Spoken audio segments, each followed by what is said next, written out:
Adenomyosis আমাদের আলোচ্য বিষয়। এটা মূলত কি, কাকে বলছি? এন্ডোমেট্রিওসিস হচ্ছে একটা ক্রনিক ডিসঅর্ডার যেটা বডিতে একটা ইনফ্ল্যামেশন তৈরি করে। এবং এক্ষেত্রে কি হয়, ইউটেরাসের যে ক্যাভিটিটা থাকে অর্থাৎ এন্ডোমেট্রিয়াল ক্যাভিটি, এর যে লাইনিং বা সেলগুলো, এগুলো এন্ডোমেট্রিয়াল ক্যাভিটির বাইরে শরীরের অন্য কোথাও গিয়ে ডিপোজিটেড হয় এবং সেখানে গ্রোথ হয়, এটা দিয়ে বডিতে একটা ইনফ্ল্যামেশন তৈরি করে।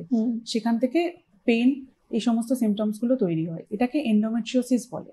আর অ্যাডেনোমায়োসিসটা হচ্ছে যখন এই এন্ডোমেট্রিয়াল সেলগুলো ইউটেরাসের যে মাসেলটা থাকে, অর্থাৎ ইউটেরাসটা তো একটা থিক স্ট্রাকচার, ইউটেরাসের যে ওয়ালটা থাকে ওখানে যখন এই সেলগুলো গ্রো করে এবং ইউটেরাসটা আস্তে আস্তে সাইজটা বাড়ে এবং পেইনফুল হতে থাকে, তখন এটাকে অ্যাডেনোমায়োসিস বলা হয়।